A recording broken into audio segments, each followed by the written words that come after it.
আগমনের জায়গাটা এখানে কতগুলো চেয়ার হবে? মনিটর লাগবে কত? মনিটর 3টা, একটা হলো মেন এবং একটা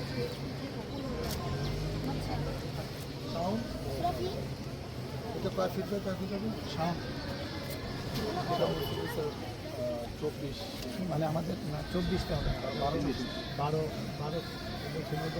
12 16 মনে হয় মেনটা, এই এটা 8-12 হবে। স্টেজ যা থাকে ওই অটো মনিটর থাকে মনিটর কম ছোট ওয়েটেবল ব্যাপার এটা করা এই দুটো হবে আর 12 এই সাইডেও দিয়ে দিব মনিটর, ওই একটা করে? একটা মনিটর আর দুইটা মাঝখানে, এই পাশে একটা এই পাশে একটা।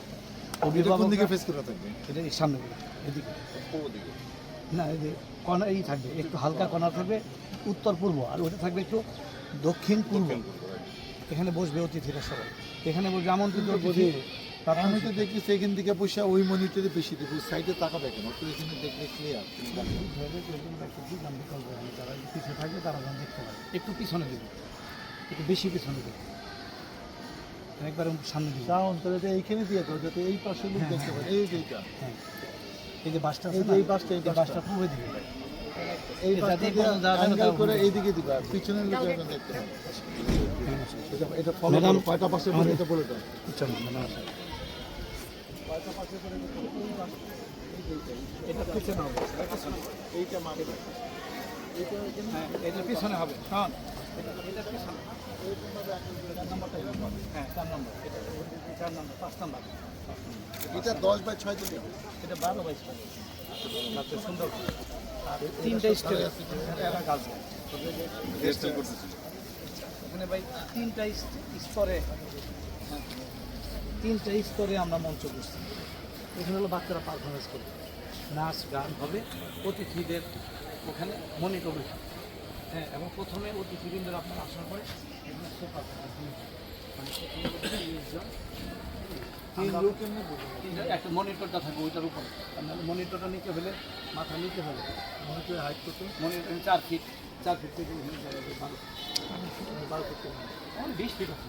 এটা কোনো না মনিটর না, আপনি দেখতেছেন হলো কার্পেট হবে, এই হবে মানে তিরপাল হবে, যাতে বৃষ্টি যাতে হইলেও যাতে বৃষ্টি না পড়ে। তাহলে আমরা মঞ্চে বসে নেব চেয়ার করবো, এটা নিয়ে জ্ঞান লাগবে। এটা আপনি করবেন, এগুলো কুকিং হবে, কী বলেন, আপনি যেভাবে বলবেন সেভাবে হবে, যত এখানে বসবো আমরা, আর এখানে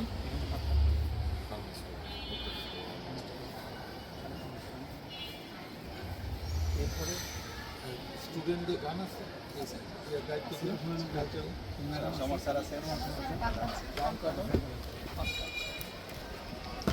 এটা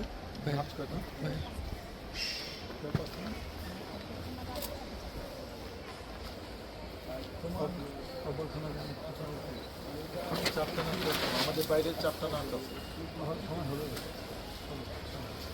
আপনি যে সময় কাজ দিচ্ছেন একটা থেকে শো একটা শেষ করবেন না, ইনশাল্লাহ ওই টাইমে শেষ করবেন। পরিচ্ছন্নের অনুষ্ঠান, পরিচ্ছন্নের অনুষ্ঠান সবাই। আমি গত ইয়েতে দেখেছি গানের ব্যাপারে মানুষের আগ্রহ অনেক কম ছিল, আমার অভিজ্ঞতা থেকে যখন নাচ শুরু হয়ে যাবে তখন গান মানুষ শুনতে চায় না। তাহলে বাঁচার জন্য যেটা বুদ্ধি আছে, আমরা কি করি, আগে ভর্তা খাই, ভাজি খাই, তারপর কিন্তু মাংস খাই, মাছ খাই, তো গানগুলো আগে দিয়ে দেবেন, নাচগুলো পরে দেবেন। কিন্তু মিক্স করতে গেলে জ্ঞান লাগবে, মিক্স করতে এটা সমস্যা আছে। সমস্যাটা কি, এটা অ্যারেঞ্জমেন্ট দেবে, গানের জন্য তো হ্যান্ডস লাগবে, আবার হ্যান্ডস করতে দিয়ে সময় নষ্ট হয়। স্মার্ট অনুষ্ঠান, একটা ভালো শিল্পী স্টেজে এসে কন্টিনিউয়াস গান গিয়ে চলে যায়, ওর মাঝখানে কাউকে দিলে সেই মনটা, সেই জন্য অনেক চ্যালেঞ্জের মুখোমুখি আমাদের যেতে হচ্ছে। 1 নম্বর কাজ হলো এখানে অভিভাবক তার মেয়েটিকে সন্তানকে কেন পাঠাচ্ছে না, ভালো রেজাল্ট করার জন্য। কিন্তু তাদের এখানে কোনো আস্থা নেই, তারা জানে এখানে ভালো রেজাল্ট হবে না, যার সাধ্য আছে সে এখানে পড়াবে না এবং ভালো প্রতিষ্ঠানের চেষ্টা করবে। আমরা 2-3 বছরের পরে এটাকে এমন একটা জায়গায় নিয়ে যেতে চাই যে ভালো স্টুডেন্টরা এখানে আসবে, মানে কেউ যেটা one of the best institute, এখানে আমার সন্তানকে ভর্তি করলে কাঙ্ক্ষিত রেজাল্ট করবে। সেই জন্য একটু সময় লাগবে, আমার ভবনগুলোকে একটু সুন্দর করব, নতুন ভবন করব, চিন্তা ভাবনা আছে হোস্টেল করার, কিছু নতুন শিক্ষক নিব এবং ঝেলের সাথে তো আমার মনে হয় 2-3 বছর লাগবে। আমি মোটামুটি আশাবাদী যে আমরা এটা সবাইকে নিয়ে এটা হয়তো করতে পারবো। 1000-এর বেশি এনে স্টুডেন্ট আছে, কিন্তু এখানে যতজন A+ পাওয়া উচিত ততজন পাচ্ছে না। অভিভাবকদের অভিযোগ হলো যে এখানে লেখাপড়াটা যেভাবে হওয়া উচিত সেভাবে হচ্ছে না। হয়তো কিছু ভুলভ্রান্তি, কিছু গলত, কিছু ফাঁকফোকর আছে। আমরা কালকে এটা হলো যে একটা বার্ষিক ক্রীড়া প্রতিযোগিতায় নির্বাচনের আগে এটা প্রতিযোগিতা হয়ে গেছে, পুরস্কারগুলো দেওয়া হয় না। এটা তো সবচেয়ে বড় অনুষ্ঠান স্কুলে। একটা মেয়ে পুরস্কার পেয়েছে, সেই পুরস্কারটা অফিসিয়ালি নিলে তার সম্মানটা ইনশিওর হয়, তার গার্জেনরা খুশি হয়। তো সেটা আমরা কালকে করছি। আরেকটা হলো আমরা অনেক প্রাক্তন ছাত্রীকে, শিক্ষার্থীকে দাওয়াত দিচ্ছি যারা ভালো ভালো জায়গায় আছে। এটা একটা মিলন মেলাও আগামীকালের অনুষ্ঠানটা, তারাও আসবে, সমস্ত গার্জেনরা আসবে, তাদের প্রাণের প্রতিষ্ঠান, এখানে তাদের কিছু কথা শুনতে চায়, জানতে চায়, কিছু আশার বাণী শুনতে চায় যে আমি আমার সন্তানকে দিয়েছি, আমি এখানে কি পেলাম, কি পাবো ভবিষ্যতে, জনপ্রতিনিধির কাছ থেকে তারা শুনতে চায়। তো সেই লক্ষ্য নিয়ে এই ধরনের সাধারণত হয়তো আগে দিয়ে একবার হলেও হতে পারে, আমি জানি না, এরকম বড় প্যান্ডেলে বড় পরিসরে এত কিছু প্ল্যান করে একটা মানে শিক্ষামূলক অনুষ্ঠান, বিনোদনমূলক অনুষ্ঠান, পুরস্কার অনুষ্ঠান অতীতে হয়েছে কিনা জানি না। আমরা চাচ্ছি অনুষ্ঠানটা যত সুন্দর করে যায়, যারা অডিয়েন্স আসবে তারা যেন বিরক্ত না হয়, তারা যদি তাদের এই মনে প্রাণের প্রতিষ্ঠানে এসে এনজয় করতে পারে, তাদেরকে আমরা ভালো লাগাটা দিতে পারি, তাহলে তাদের আগ্রহ বাড়বে এবং তাদের মতামত নিয়ে আমি প্রতিষ্ঠানটাকে উন্নত করতে চাই, উন্নয়ন করতে চাই এবং সবার সহযোগিতা নিয়েই এই প্রতিষ্ঠান এগিয়ে যাবে ইনশাল্লাহ। ওকে বদি ভাই একটু দেন।